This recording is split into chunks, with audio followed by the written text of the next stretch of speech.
Okay, well, it's 3 o'clock, so it's another great day for a book chat. I'd like to welcome all of you to Assisting Hands Home Care's monthly book chat.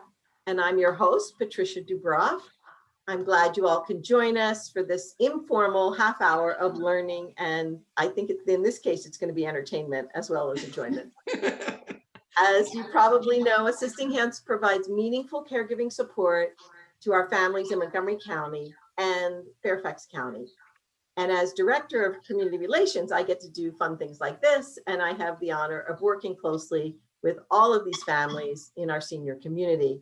We provide information and education about home care and aging well.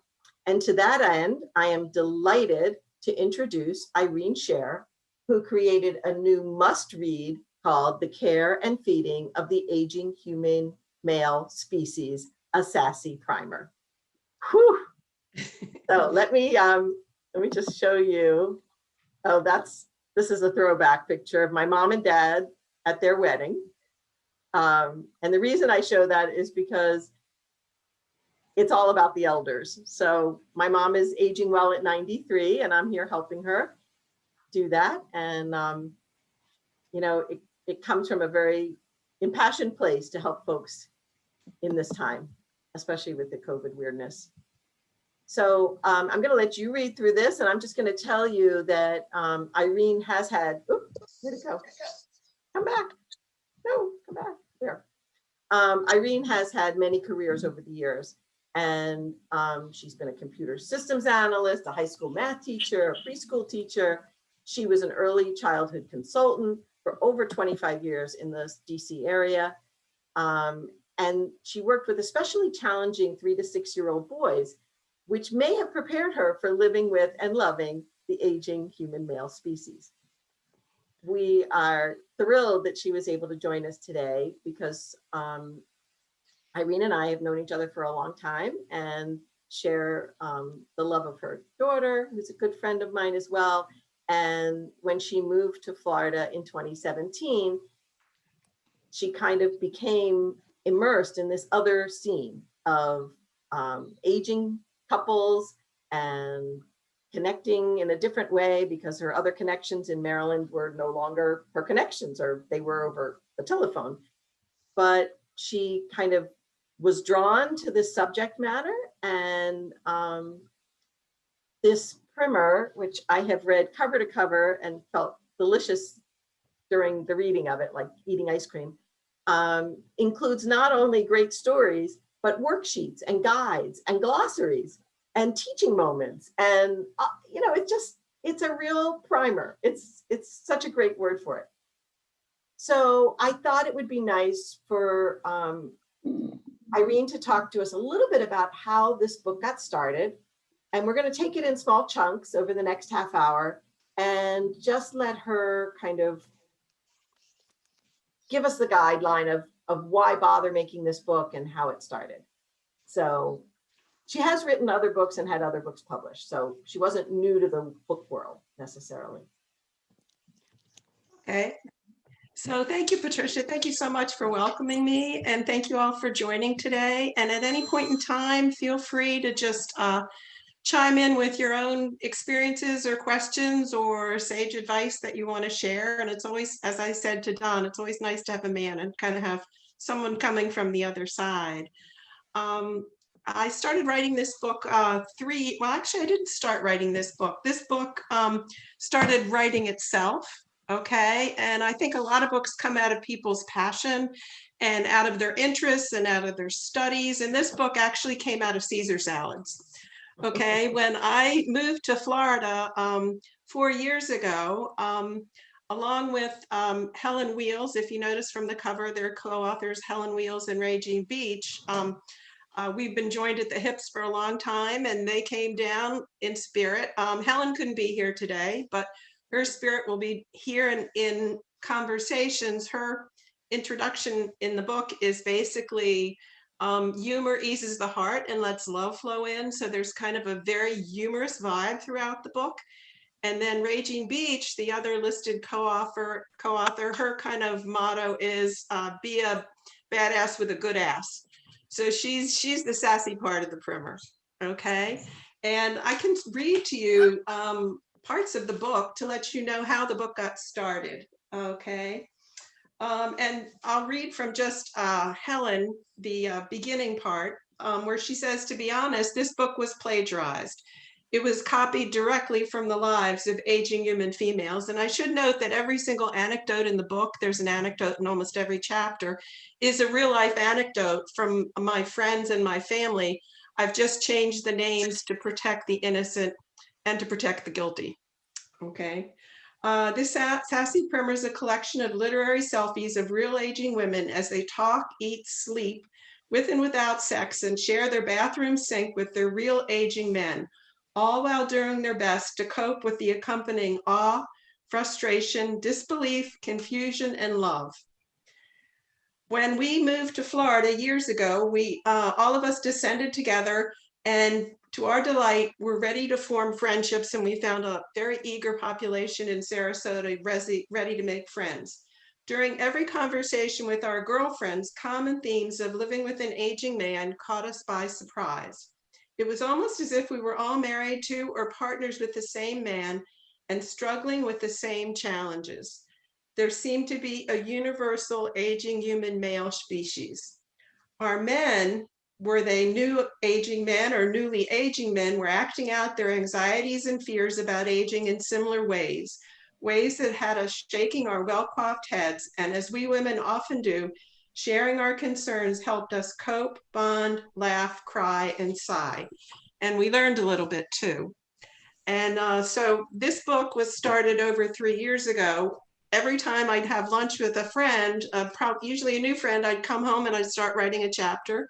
And then I'd come home and write a chapter.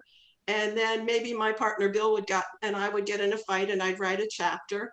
And that went on for about 2 or 3 months. And then all of a sudden I started waking up at 3 a.m. and I would have a chapter title and the first couple chapters already written in my head. And at 3 a.m, I crept into my office and sat down at my keyboard and just started typing away. And some of the stuff I thought was pretty funny. So there I was sitting at my keyboard at 3 a.m, cracking myself up. And I thought, oh, if anybody could see me, they'd think I was a lunatic. But I started to feel like something was happening. Was this the 3 a.m? Was there some subconscious kind of coming through? But I think that what was happening, and I believe it more and more as I wrote more of the book, I almost felt like my ancestors were talking to me. I love the picture of Gilda and Sal, Patricia's mom and dad. And I did get the feeling as I was writing this book that I had my mother and my grandmothers and my great-grandparents just kind of sharing all the ancient ancestral wisdom of how women have coped over the years. And so what did emerge over the 3 years kind of developed into 4 different pieces. And I will say that it's amazing how much the world has changed in 3 years. When I started writing this book 3 years ago, I thought about, well, women's groups are so important. What should I call them? And I thought, well, I love whales. I love dolphins, pods of whales, pods of dolphins. Let's talk about pods of women. And then I decided to call the pods Precious Old Dames, an acronym for Precious Old Dames. Now, 3 years later, pods is part of the vernacular of our culture.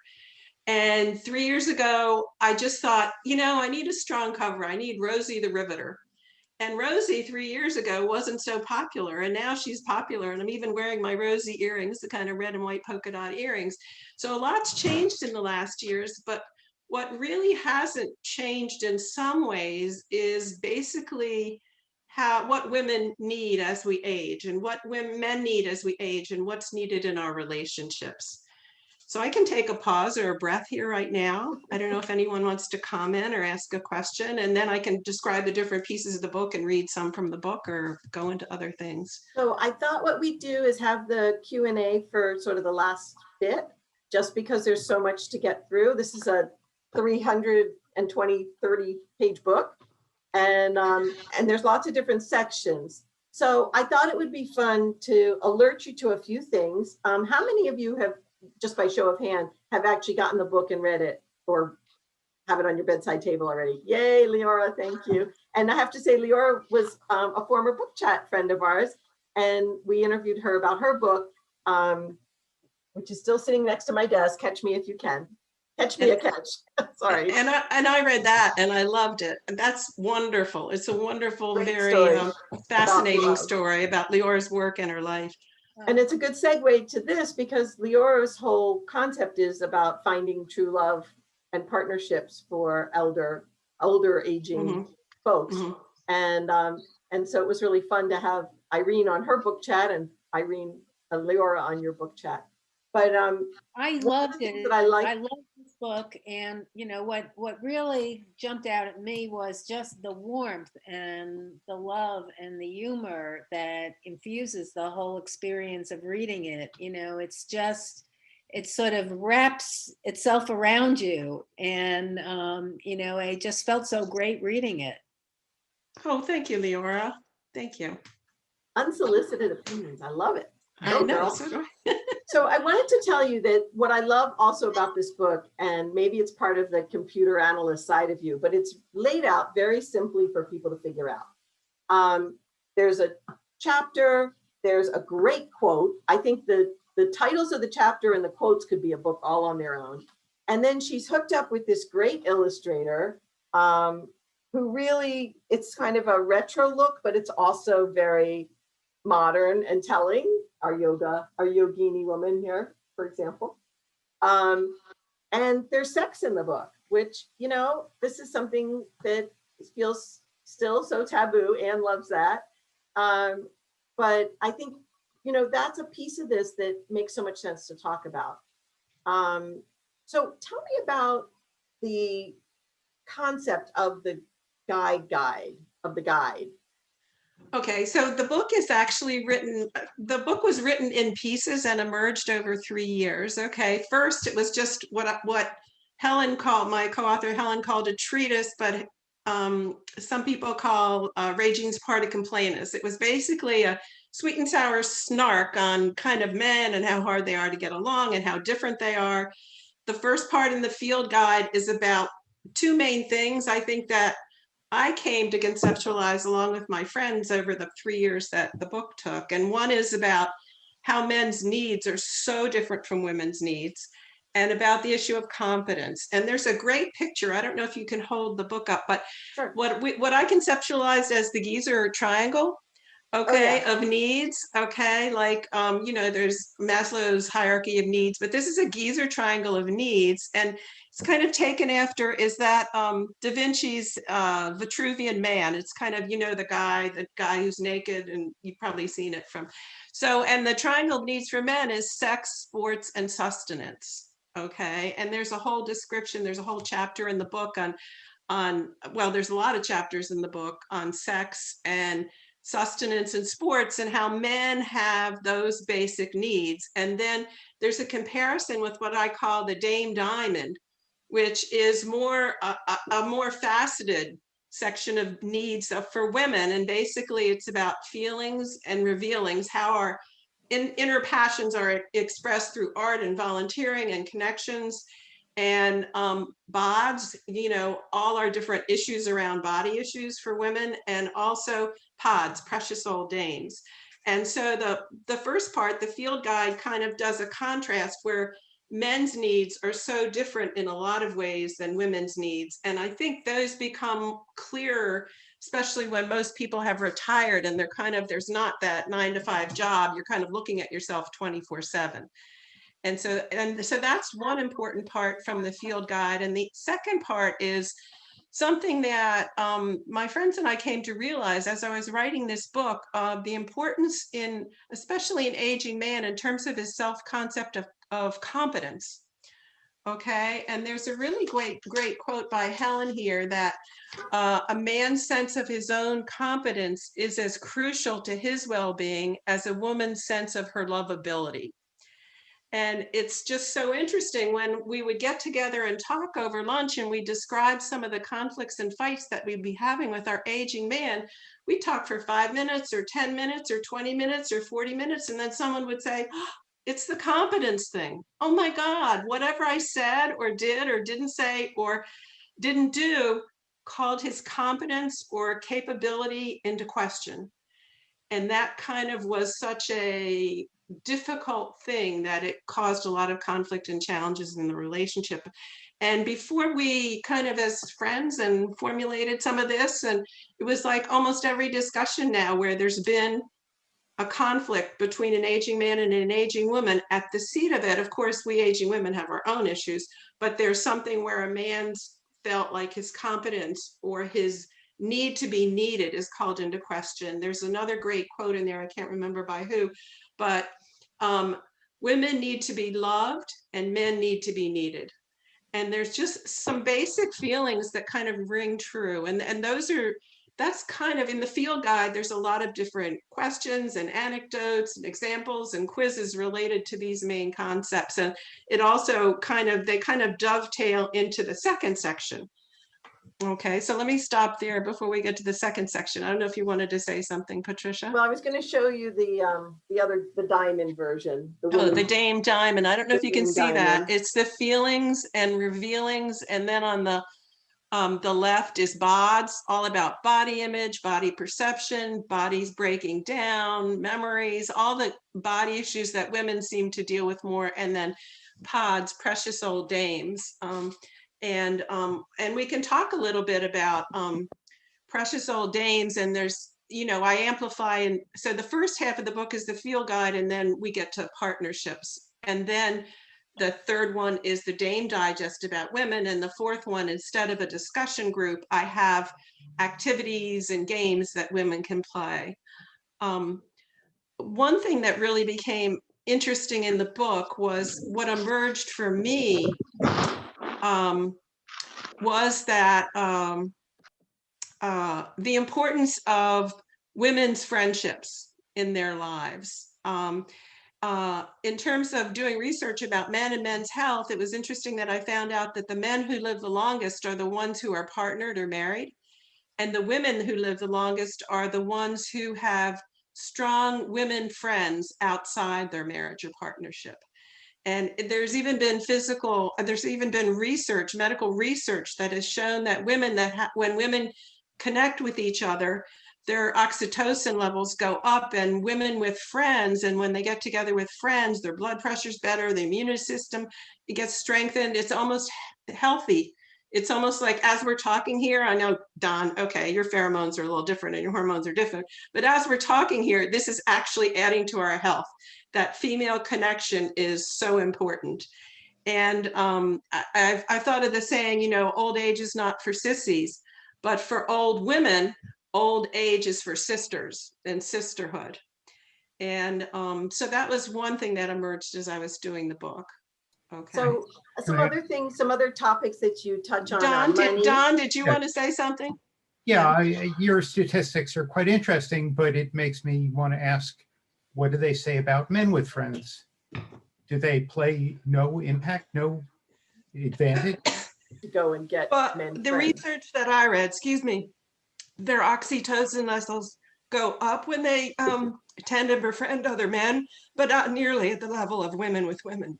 It's a much stronger woman-to-woman response, health-wise and physically. But that's a good question. And of course, I need I'm going to let you finish coughing and drinking while I say, in a general way, Irene speaks very clearly that this is not the everything book, that this is about heterosexual mostly experiences. Although you could swap out male for mate, it's not equally divided. But that, it's a person of a certain age. It's a person that can retire and has an income. This is, she's talking about that particular group of demographics. Not everybody has that privilege.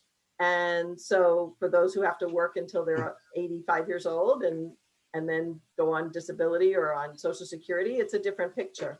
But I think that's part of what the treat is about reading this book, is seeing it from that perspective, that this is, it's not eat, pray, love of the 35 something who's in a bad relationship and goes off and finds, Buddha and whatever else she finds, but more about this aging population who's, part of the baby boomers who've lived a great life, who had that American dream of, we're going to retire someday to Florida and have our kids come with their grandkids.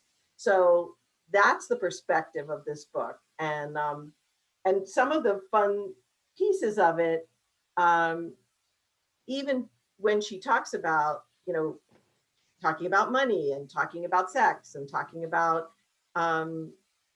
grandchildren and travel and whatever the pieces are that come into a relationship, she has a fun angle on it, and it makes it readable to the point where you might actually open up and discuss it with your mate. That feels good. I think that I do think in dealing with a lot of these topics, if you just take the topics without the kind of fun titles, they're serious topics. And one theme that really runs through the book is that laughter is the best medicine, almost maybe the only medicine. And laughter is available over the counter, over the kitchen counter, no bottles where you have to open it with arthritic hands, no Medicare copay, and if you're talking with a friend and you're laughing at the end of the conversation, there's no one saying, do you want to take a survey after this conversation? It's like the humor has to be there. And I think that's kind of what's been missing with in the pandemic. I mean, it's been so tragic and so dark. It's hard to find the humor, but actually I do have, coming out in 2 weeks is my first pandemic primer newsletter, where I have an article every month that's going to come out. Hopefully the pandemic influence or tragedy will end within 6 or 8 months, but every article kind of a humorous take on pandemic partnerships, just to kind of lighten things up. Not that it's not serious. Yeah, I think it's through the humor, though, that it opens the door to having those conversations that are awkward or uncomfortable. Right. And you do that beautifully. Thank you. So Thank you. Talk a little bit about what your biggest vision is for folks who do read the book and then want to contribute back. And because this is building a community book, this isn't just a one-off. Right. Basically, and there's an epilogue to this book, which is really just a lot of my raw feelings about the book. I did end up feeling like I wrote the book myself. And if I never sold a copy, I felt like I learned so much from writing the book. But, at first I thought, well, gosh, this book was 3 years in the making. That's a long gestation period. But then I realized when I was a teenager in the summers, I used to read a book a day. And I'd always read a book with a dictionary next to me. So I'd look up a new word, find out where it came from, all the definitions, the spelling, all that. And I loved writing, and I had wanted to major in English in college, but my father, who was paying the bills, said, I don't think you could get a job with English afterward, graduating with an English degree. So I ended up getting a math degree, but I realized that I'd always wanted to be a writer. So just like last month when I was preparing for the book launch, I thought, oh my gosh, this book has not been gestating for 3 years. This book has been gestating since I was 15. I just turned 75. So this has been gestating for like 60 years. And I thought, finally, this book is about me finding my voice. And I think that's what's at the heart of this book is people finding their voice, and especially women finding their voice. Like, my mother's in this book a lot, and my daughter and I were talking about her a couple months ago, and my father was a very narcissistic, strong personality, and he dominated everything until in his 70s, he started getting Alzheimer's. And that's when there was finally room for my mother to find her voice and make friends, and I got to know her. And I think one of the overarching themes in this book is women finding their voice as they get older. May Sarton in her book on 70 says that everyone becomes more themselves as they get older. So I think in this book, I feel like this was me coming into my voice as a writer.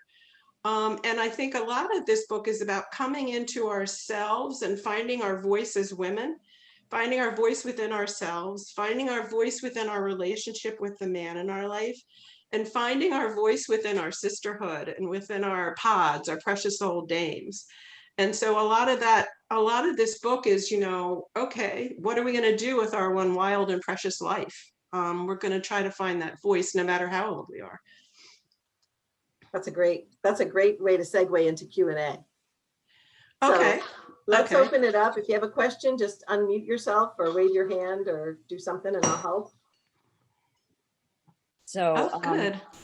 yeah, so one of the things that I think is also, interesting and probably should be mentioned is simply that, I mean, I think there are real differences between men and women and things like that, but there's also always these gradations. And so, one particular instance that, my dad would definitely fall into sort of what you would expect from a man, but then a friend of mine, her father was really the very warm one, the real caretaker of the family. So it was really interesting. But then, he died fairly young, which was too bad for for my friend. So it was a little different there. But like one of my experiences, I mean, the competency was very interesting to me because I tend to think of women as being, and certainly the women that are my friends that I have those really special relationships. But, in general, I think of the women as being the real competent ones, but they don't tend to talk about it. They don't, make a big deal about it. They just go quietly do their work. And so in our family, with my husband, who, it was really funny that when my son was just in nursery school, instead of calling him daddy, he called him Juan. And then as soon as nursery school was over, he stopped. But that's just a funny story. But with my Thanks, Anne. I want to see if there's other questions too, because we only have a couple minutes left. Okay. It's nice to connect. I did want to just comment on, I could comment on a couple things, but just quickly what Anne said, I do think, certainly people take different roles and I'm not trying to stereotype people. I mean, when I worked with families, when I worked with gay or lesbian families, they felt just like heterosexual families and all same issues, same couple issues. But I do think the competence issue goes a little deeper in terms of DNA. I mean, certainly everyone on this, all the women here are competent women, that's for sure. But I do think, I mean, when I think how many times, not in the pandemic, of course, but how many times do you check yourself in the mirror before you go out? How many times a day does a woman check her competence meter? I don't think so. I think a woman usually checks how she's doing a little differently than a man does. And I do think some of it's, I don't know if years ago, there was this guy who did a great presentation called Defending the Caveman. I do think some of this is hardwired in terms of DNA. I mean, I don't remember rarely having a fight that had at its roots my competence, maybe about my lovability or being hurt emotionally. But I think certainly everyone's on, not to stereotype, there's a spectrum, of men and women, but I'm talking about some really core basic needs that I think at least have to be considered, even though they're not overriding. I don't know. Any other comments or questions? I think Don had a question. Don, you want to jump in? Well, I have a number of questions, starting with the trivia. Is your third author a real person or is that just a joke? Well, you could take a look at the epilogue. Okay. The epilogue there's 4 sections to the book, and the epilogue is kind of like tying the previous 4 sections together. So I would encourage you, I hate it when people say read the book, but but you've asked a great question. I'm looking at the table of contents online, and so many of the titles are jokes that it's making me think, is maybe the third author is just a joke. Yeah. Oh, you mean Regine Beach? Yeah. Yeah, well, she's kind of the badass one, and Helen's kind of the goody-goody. So it's a good, I would encourage you to find out that answer for yourself. Fair enough. Well, I'll go to a different question, and that is, so many of the topics that you are bringing up really have little to do with aging in particular, and is something that deserves attention no matter how old you are, or no matter how young your marriage is. Well, it's an interesting point because I tried to find older women to work with. My editor turned out to be in her 30s. My cartoonist, I looked for an older woman in Florida and ended up finding a 49-year-old cartoonist in England. my designer was an older woman, and some of my social media people were in their 30s and 40s, and they all found elements in the book in their own relationships, but also saw them reflected in their parents' relationships. So I think there are some things that are universal. I think that's my opinion, is that, especially in the demographic, the way Patricia described it, these may be issues in every marriage, but when you're 24/7, especially the pandemic, oh my gosh, they almost become neon sometimes, almost like neon signs. So, and especially with the pandemic, you don't have the usual, structures and distractions and fun things just waiting for you out the door. It's all so internal. So I think you're right. Some of them are universal, but my experience and, my sample among my friends in the DC area and in Florida, somehow these things get highlighted. And when you don't have your job for whatever all the things your job fulfilled, then there can be more conflicts, or some of these things kind of come to the fore more. That's just experiential. Are you So I retired? also Are wanted- you retired, Don? May I ask? Yes, I'm retired. Okay. Okay. And he's a familiar face on our book chat, so it's always good. great to have Don Good. on. Good. I wanted to say too that I wanted to connect the fact that one of the chapters that's not in there yet, but maybe will be on the blog, is what happens when one of you gets sick and need support, and what does that look like, and have you had that conversation? And our guest, I guess she went off, Jane Markley, is all about advanced care planning and making. You did have a section in here about wills, but it's really from our perspective in the home care world, it's one of the things that a lot of couples haven't really talked about. They talk sort of in broad circles, but it would be interesting to hear your take on that at some point. So I want to thank Irene so much for coming over here to from her sunny Sarasota to our, wintry wonderland of the North. And know that her contact information has been up. And if you need that information, you've got my email, so you can always email me back. It's easy to find on Amazon. And I know that she loves hearing the comments back once you've read chapters or the whole book. So Don, you can have a big email conversation with Irene on all those pieces once you read it. If I could just add, Patricia, I have a website, sassyprimer.com.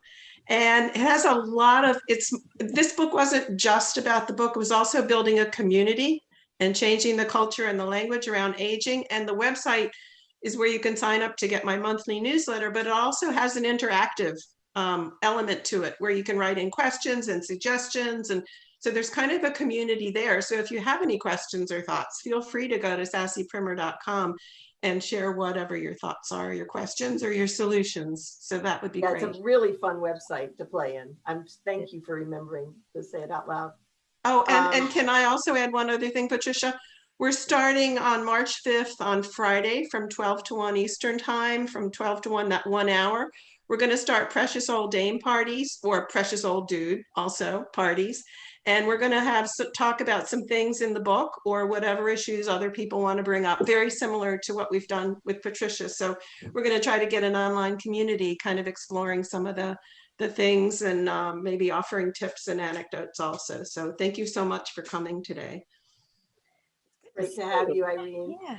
And for those of you who would like to continue doing some fun things with Assisting Hands in our educational programs, for March, we have Yoga for Self-Care. We've got What's Your Plan with Susan Iranek. She's a specialist in Parkinson's and speech. She's a speech pathologist. Of course, we always have a monthly Death Cafe. And our next book chat is actually unpublished. It's by Tim Truitt. He wrote haikus to go with photographs related to Al Gore's An Inconvenient Truth. And it's a lovely book. And I thought, boy, with all the climate change and everything crazy around here, this would be a great time to feature his book. I so enjoyed this today and appreciate all of your support. And of course, if you have any questions about how to age well, live well with support for your loved one, you just give me a call and I'll help out. in any way I can. Thank you all so much. Thank you so much for coming. You, yes. Thank you. Okay, bye-bye. Bye-bye.